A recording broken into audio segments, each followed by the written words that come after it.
Good morning সব রত্না অনু ব্লগে তোমাদেরকে অনেক অনেক স্বাগত জানাই। এখন সকাল বাজে 10:30 আর আমি এখন ঘুম থেকে উঠিনি। আমি রত্না আবার চলে এসেছি একটা নতুন ব্লগ ভিডিও নিয়ে।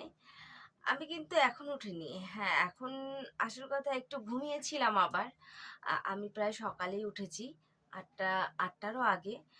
যেহেতু বাড়িতে আছি, আমি কাজে যাচ্ছি না তাই। আর ফেসবুকে যেহেতু কাজ আছে, তো জানোই সবাই যারা ফেসবুকের কাজ করো সকালবেলায় তো পোস্ট করতেই হয়। তো আমি সেই পোস্ট করেছি, কিছুক্ষণ মোবাইলের সাথে ছিলাম, মানে ফেসবুকের সাথে কিছুক্ষণ ছিলাম। তারপরে একটু শুয়েছি। কেন? কারণ কালকে রাত্রে আমি একটুও ঘুমাতে পারিনি।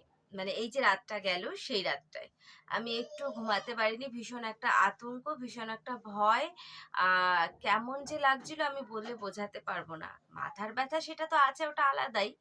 কিন্তু আমি রাত্রে জানি না, কোথাও কিন্তু তেমন যাওয়া হয়নি। রাত্রে আমি এত আজব আজব ভূতের স্বপ্ন দেখেছি। আর এত ভয়ানক স্বপ্ন দেখেছি, ভূতের বলতে কেমনই আজব, মানে যা কি যে আজব স্বপ্ন দেখেছি ভয়ের। মানে এত ভয়, লাইট জ্বালিয়ে শুচ্ছি তাও ঘুম আসছে না, বাইরে গেছি আবার ঘুমাতে আসছি। হাজবেন্ড মশাইকে বললাম জল দাও, তা সেও জল দিল, মানে 2-3 বার জল খেয়েছি। মানে পুরো রাতটা এভাবে করতে করতে কেটেছে, আমার একদম ঘুম আসেনি, আমি একদম ঘুমাতেই পারিনি চেষ্টা করেও। মানে এত ভয়ানক স্বপ্ন দেখেছি না, মানে সেই স্বপ্নে না যতই চিন্তা করছি মাইন্ডের থেকে আমি বের করবো সেই স্বপ্নগুলো, ফ্রি হতে পারছিলাম না আমি নিজের থেকে নিজে। এত ঠাকুরের নাম করছি, এত কিছু করছি, কোনোভাবেই ফ্রি হতে পারছি না। করে যে একটা মেডিটেশন হয়, সেইটাও করছিলাম এরকম করে, সেভাবেও আমি ফ্রি হতে পারছিলাম না। মানে এমন মনে হচ্ছিল যেন আমার বুকটাকে কেউ এখানটা মনে হয় দাবিয়ে রেখে দিয়েছে। আর মানে শ্বাস নিতেও আমার কষ্ট হচ্ছে, কেমন একটা অসহ্য লাগছিল। আমি একদম পারছিলাম না, মানে আমি পুরো রাতটা আমার ভীষণ খারাপ গেছে, একদম ঘুম হয়নি।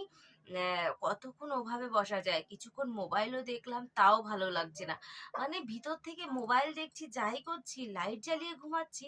ঠিক এরকম যেমন এখন দেখছো, সারা রাত্রি এরকমই লাইট জ্বালানো ছিল। মানে তবুও আমার চোখে কোনোভাবে ঘুম আসছিল না। ভীষণ আমার কষ্ট হচ্ছিল, ভীষণ মানে ভয় লাগছিল।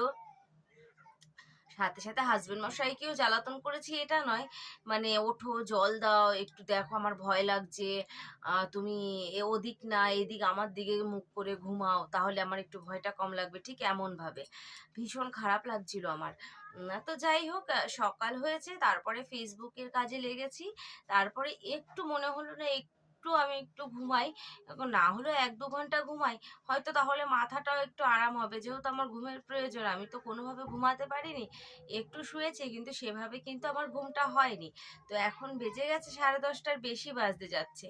তো আমি এখন মানে ঘুমে থেকে উঠেছি, এই যে আবার ইউটিউবের জন্য এই ব্লগটা করছি। তো তোমরা যারা যারা আমার ইউটিউবে আছো, ইউটিউব চ্যানেলটাতে মানে কি আমার দেখছো, যাদের যদি ভালো লেগে থাকে তোমাদেরকে অবশ্যই সাবস্ক্রাইব করো। একদম নতুন এই আমার ইউটিউব চ্যানেলটা, একদম নতুন। যার নাম হচ্ছে রত্না অনু ব্লগ। তোমরা রত্না অনু ব্লগ বলে সার্চ করলেই পেয়ে যাবে। চলো এখন ফটাফট একদম কাজগুলো করে নিই, বাসি কাজ পড়ে আছে। বাসন মাজবো, ঘর ঝাড় দেবো, রান্না বসাবো।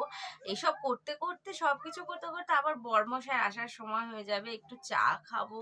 মাও আমার জন্য ওয়েট করবে। ছেলে মেয়ে স্কুলে চলে গেছে, সব থেকে একটা বড় কথা, ছেলে মেয়ে স্কুল যাওয়ার টেনশনটা আমার থাকে না, কেন মাই পাঠায় আগাগোড়া। আমি যেহেতু কাজে চলে যেতাম, এখন তো আমি কাজে যাচ্ছি না একটু অসুবিধার জন্য, তো আবার তো আমাকে যেতে হবে, আজকে না হোক কালকে। তো মাই ওই ডিউটিটা নিয়েছে। তো মা ছোটোর থেকে আমার 2 ছেলে মেয়েকে স্কুলে পাঠানো, ওদের রেডি করানো, ওদের লাঞ্চ বা টিফিন বানানো, ওদের ব্রেকফাস্ট করানো, সব কিছু এটা মায়ের দায়িত্ব। মানে আমি তার জন্য ওদিকটা যাইনি। আর যেহেতু আমার মাথার প্রবলেমের জন্য আমাকে ওষুধ নিতে হয়, মা বলে তুই শুয়েই থাক। তো শুতে তো পারি না। আর যেভাবে আজকে রাতটা গেছে না, সত্যি ভীষণ ভয়ানক ভাবে গেছে, ভীষণ ভয়ানক। ভীষণ ভয় পেয়েছি রীতিমতন আমি। মানে অনেকভাবে আমি চেষ্টা করেছি, রাত্রে তো আর ভিডিওটা করা হয়নি। মানে ভীষণ আমি ভয় পেয়েছি, মানে মানে ভয়ানক স্বপ্ন দেখেছি। মানে যখনই চোখ বন্ধ করছি তখনই স্বপ্ন, যখনই চোখ বন্ধ করছি তখনই স্বপ্ন। মানে এরকম লাগছে জেগে থাকা যে ঘুমন্ত একটা হয়, যে মানে ঘুমাচ্ছ অথচ জেগে আছো। তেমন ভাবেও আমি স্বপ্ন দেখছিলাম। বুঝতে পারছো? তবে কি অবস্থাটা আমার হতে পারে তাহলে। আমি তার জন্য ঘুম হয়নি। তো চলো, এখন ব্রাশও করা হয়নি। ব্রাশ-ট্রাশ করবো। আর ঘরের কিন্তু এই দেখো বাসন পড়ে আছে। এইসব স্লেবগুলো সাফ করবো। আমার বিছনা কাঁথা এগুলো ঠিক করবো। আর আমার ঘরটা অতটা ধ্যান দিও না। কারণ এত ছোট ঘর তো হয় না। পেরে উঠি না আমি কাজের মাধ্যমে। পেরে উঠি না। মানে এত ছোট ঘর, চারদিক যেদিক দেখবে সেদিক জামা কাপড়। মানে ভীষণ ভাবে এই পর্দাটা দিয়েছি, ওটা দিয়েছি, তাই এই ভিডিওগুলো করার জন্য। তো তোমরা ভালো থেকো। ভিডিওটা ভালো থাকলে লাইক, কমেন্ট, শেয়ার অবশ্যই করো।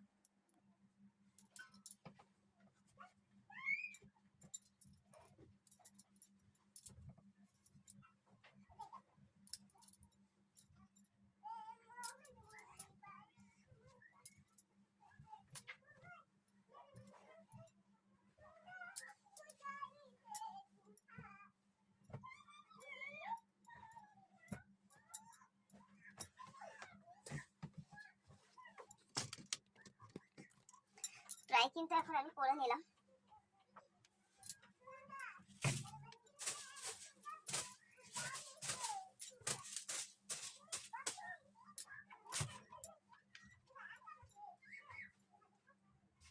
এইগুলো সব কাঁচা ধোয়া জামা কাপড় কাল রাত্রে এনেছি, তো এগুলোকে আর ভাঁজ করা হয়নি। তো এই জামা কাপড়গুলো কালকে, মানে শুকানো জামা কাপড় ধোয়া, এগুলো আর কিছু করা হয়নি। রাত হয়ে গেছিল, কালকে আমি একটু গেছিলাম একটা জায়গায়। তো এখন এগুলো আবার সেগুলো পরিষ্কার করবো। আগে ঘরটা ঝাড় দিয়ে বাসনগুলোকে বাইরে নিই। তো চলো তাড়াতাড়ি ফটাফট ফটাফট।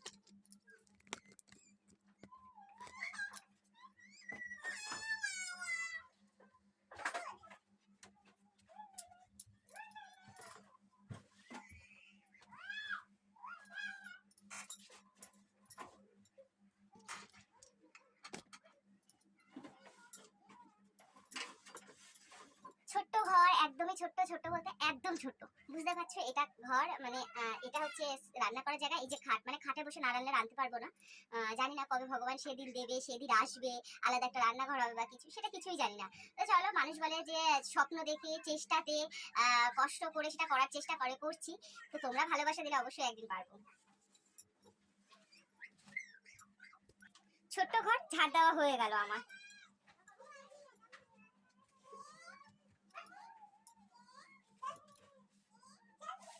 আমি এমন একটা জায়গায় থাকি, যদি কখনো বলি বাচ্চাদেরকে যে একটু চুপ করতে বা কিছু, আশেপাশে বাচ্চাদেরকে তারা করতে পারে, শুনতে পাচ্ছে আওয়াজ। মাঝে মাঝে ভীষণ বিরক্ত বোধ হয়। আবার মাঝে মাঝে ভাবি যে কি করবো বলে, একটুখানি জায়গা, আমরা সবাই একটু একটু জায়গার মধ্যেই থাকি। তো চলো, দাঁত মাজ